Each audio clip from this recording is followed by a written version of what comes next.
खोपोली परिवर्तन आघाडीची सभा उपमुख्यमंत्री अजित पवार यांच्या मार्गदर्शनात पार पडली। यावेळी उपमुख्यमंत्री अजित पवार म्हणाले, खोपोलीकरांचा विश्वास जपत परिवर्तन आघाडीच्या माध्यमातून खोपोलीचा विकास करणार, तर खासदार सुनील तटकरे यांनी विरोधकांवर आपल्या पहाडी शब्दातून हल्लाबोल केला।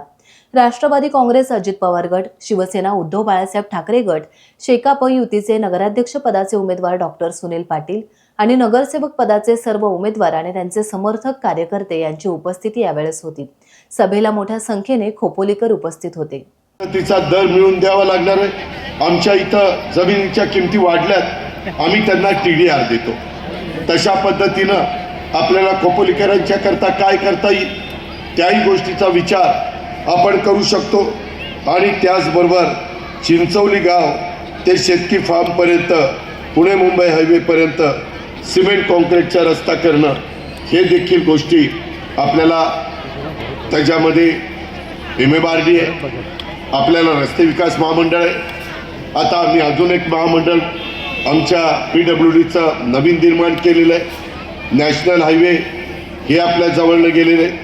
नितीन गडकरींना काही बाबतीमध्ये आपण हक्काने सांगू शकतो आणि त्याच्यातून तुमच्या माझ्या ह्या आजूबाजूच्या परिसरातला वाहतुकीची कोंडी आणि वाहतुकीचा प्रश्न हा चांगल्या प्रकारे मार्गी लावण्याच्या करता देखील मित्रांनो आम्ही सगळेजण तुम्हाला मदत करू शकतो। आणि तेच समजावून सांगण्याच्या करता आजच्या या सभेच्या निमित्तानं मी आपल्या परिसरामध्ये आलेलो आहे। मित्रांनो, एकंदरीतच हे सगळं काम करत असताना मला एका गोष्टीची जाणीव आहे की अंडरग्राऊंड ड्रेनेजची व्यवस्था चांगली झाल्याशिवाय त्या भागामध्ये डासांचा प्रादुर्भाव कमी होऊ शकत नाही। तिथला कचऱ्याची नीट विल्हेवाट लावल्याशिवाय, स्वच्छतेला महत्त्व दिल्याशिवाय त्या भागातल्या लोकांचं आरोग्य चांगलं राहू शकत नाही। आज इथं चांगल्या हॉस्पिटलची गरज आहे, त्याच्यामध्ये इन्फ्रास्ट्रक्चरची गरज आहे, पॅरामेडिकल स्टाफची, डॉक्टरची, नर्सेसची गरज आहे। त्याहीबद्दल आत्ता मला डॉक्टर सुनील पाटील आणि दत्ता मसूरकर तटकरे साहेबांचं भाषण चालू असताना काही मुद्दे सांगत होते। मित्रांनो, तेच करण्याच्या करता, त्यालाच तुम्हाला सहकार्य करण्याच्या करता मी आणि तटकरे साहेब आणि बाकीचे सगळे आमचे सहकारी इथं आलेले पायाभूत सुविधांच्या विकासावर भर देण्याचं आमच्या सगळ्यांचं काम आहे। खोपोली हे पर्यटन औद्योगिकदृष्ट्या एक महाराष्ट्रातलं, माझ्या रायगड जिल्ह्यातलं महत्त्वाचं ठिकाण आहे आणि त्याच्यामुळे इथं वाहतुकीची कोंडी कमी करण्याच्यासाठी आपल्याला रस्त्याची दुरुस्ती आणि काही आधुनिक सिग्नल व्यवस्था, काही ठिकाणी स्कायवॉक आणि सार्वजनिक वाहतूक सुधारणा ही देखील आवश्यक आहे। खोपोली शहराच्या सर्वांगीण विकासाच्यासाठी जे पायाभूत सुविधा होत नाही त्याच्यातनं उत्तम आरोग्य आणि गुणवत्तापूर्ण शिक्षण हे देखील तितकंच महत्त्वाचं आहे। आणि खोपोलीच्या आधुनिक मल्टीस्पेशालिटी रुग्णालयामध्ये 24 तास 7 दिवस आपत्कालीन सेवा, अत्याधुनिक वेगवेगळ्या प्रकारच्या सुविधा आणि तज्ञ डॉक्टरांची उपलब्धता ही आपल्याला करावी लागणार आहे। तुमच्या माझ्या गोरगरिबांची मुलं ज्या शाळेमध्ये शिकतायत तिथं डिजिटल वर्ग खोल्या आणि संगणक प्रयोगशाळा आणि वैज्ञानिक प्रयोगशाळा आपल्याला सुरू कराव्या लागतील। आधुनिक शिक्षणाची जोड माझ्या खोपोलीच्या परिसरातल्या गोरगरिबांच्या, मध्यमवर्गीयांच्या मुलांच्या करता, मुलींच्या करता आपल्याला द्यावी लागणार आहे। काही ठिकाणी रस्त्यांची दुर्दशा झालेली आहे, काही ठिकाणी गटारीचं साम्राज्य त्या ठिकाणी पाहायला मिळतं। अशा प्रकारचं सारख्या शहरामधली ही दुरावस्था पाहिल्यानंतर आज 8-8.5 लाख कोटी रुपयाचं बजेट राज्य सरकारचं असतं।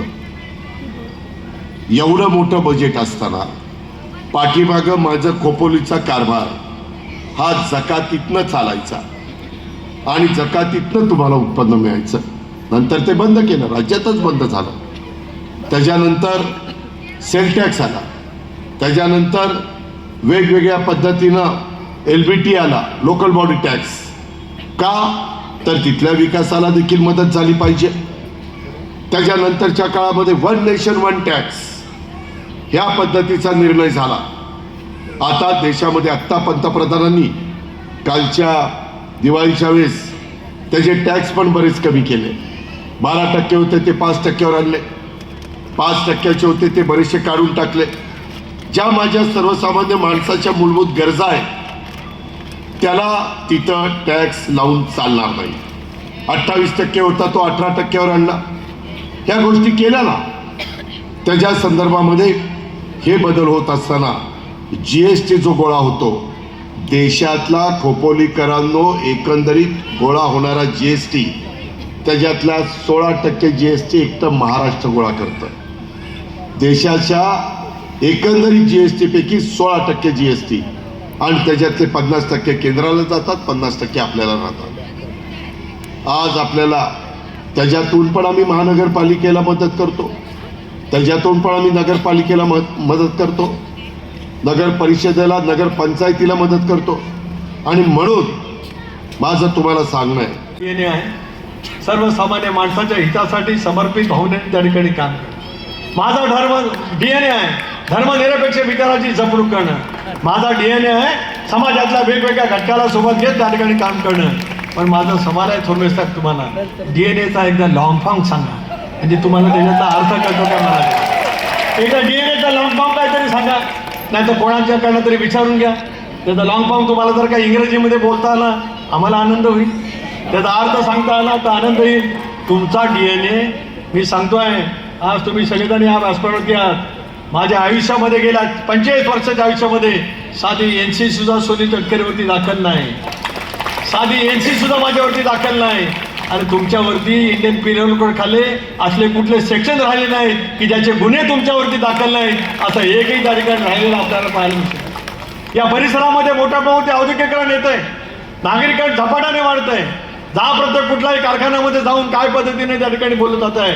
कारखाने अनेक वेळेला दादा बंद होत आहेत, अनेक कारखान्यांमध्ये संघर्षाची भूमिका दुर्दैवाने होते आहे आणि त्याच्या माध्यमातून वेगवेगळे घडलेलं तुम्ही आम्ही त्या ठिकाणी पाहू शकतो. आज काय होत आहे, ह्या खोपोली नगरपालिकेमध्ये गेले 4 वर्ष प्रशासकाची राजवट. प्रशासक म्हणजे उठला पाहिजे, बस बसला पाहिजे.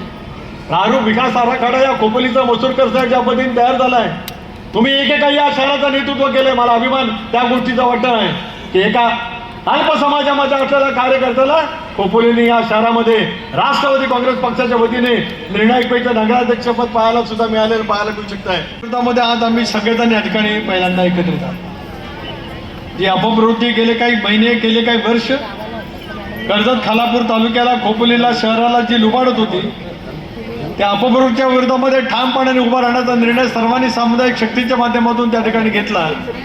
त्याच्यामुळे आज वेगळं व्यासपीठ तुम्हाला आणि मला या ठिकाणी अनुभवायला मिळू शकतं. राजकारणामध्ये अनेक वेळेला वेगवेगळ्या गोष्टी घडत असतात, अनेक वेळेला परिवर्तन होत असतं, अनेक वेळेला काही निर्णय त्या ठिकाणी घ्यावे लागत असतात. अजितदादांच्या नेतृत्वाखाली राष्ट्रवादी काँग्रेस पक्षाने निर्णय त्या कालावधीमध्ये घेतला, जो विचार स्वर्गीय चव्हाण साहेबांनी आम्हाला सर्वांना दिला की बहुजन समाजाचा व्यापक ही साधायचा असेल तर तुमचा सत्तेमधला सहभाग असला पाहिजे. सत्तेमधला सहभाग सत्ता उपभोगण्यासाठी असता कामा नये, तर सर्वसामान्य माणसाची हिताची जपणूक करण्यासाठी सत्तेचा वापर केला पाहिजे, ही चव्हाण साहेबांची शिकवण. पण ती शिकवण मनामध्ये ठेवत असताना सत्तेमधला आमचा सहभाग ज्या विचारधारेवरती गेले 40-45 वर्ष आम्ही सगळेजण काम करत आलो, तो धर्मनिरपेक्ष विचार, शिवशाहू फुले आंबेडकरांची सामाजिक समता, याच विचारसरणीवरती आमचा इंडियामधला सहभाग त्या ठिकाणी राहिला. आणि आज मला खचितच अभिमान या गोष्टीचा वाटतो आहे. याच विचारसरणीला अधीन राहून या इंडियाच्या माध्यमातून काम करण्याचा आम्ही सगळेजण त्या ठिकाणी प्रयत्न करतो आहोत आणि त्याच्यातून महाराष्ट्रामध्ये झालेला प्रचंड प्रमाणाचा विकास तुम्ही आम्ही त्या ठिकाणी अनुभवू शकतो.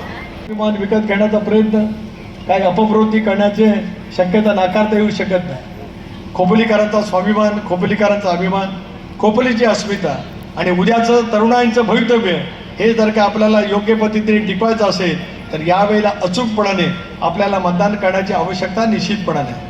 त्यामुळे लांब कुठेतरी राहणारा नागरिकाला नगराध्यक्ष करायचं का सतत लोकांच्या प्रवाहामध्ये अतिशय विनम्रपणे काम करणाऱ्या सुनील पाटलांच्या पाठीमागे उभं राहायचं. मला विश्वास आहे की घड्याळाच्या चिन्हावरती उभा राहणाऱ्या सुनील पाटलांच्या पाठीमागे ताकद उभी करून या शहराच्या परिवर्तनाच्या कामामध्ये आपण सर्वजण निश्चितपणाने त्या ठिकाणी यशस्वी होऊ. आज मसूरकरजी तुम्ही उभे राहिलात याच्याबद्दल मला समाधान आहे. एक जुनं जाणतं नेतृत्व नगरपालिकेमध्ये ज्यावेळेला येतं, वयाच्या विचाराच्या पलीकडे जाऊन खोपोलीचे माझे ऋणाचे बंधाचे संबंध आहेत माझं सारं आयुष्य खोपोलीमध्ये गेलेलं आहे. उर्वरित आयुष्यामध्ये सुद्धा खोपोलीला पुन्हा एकदा या भयगंडाच्या वातावरणात मुक्त करत एका नव्या विचारांच्या माध्यमातून काम करायचं आहे. या भूमिकेतून तुम्ही त्या ठिकाणी उभं राहिलेला आहात, त्याच्याबद्दल तुमचे मी मनापासून या ठिकाणी आभारी मानतो आणि अभिनंदन करू इच्छितो. टाइम्स डिजिटलला लाईक करा, शेअर करा, सबस्क्राईब करा आणि बेल आयकॉन दाबायला विसरू नका. Times digital.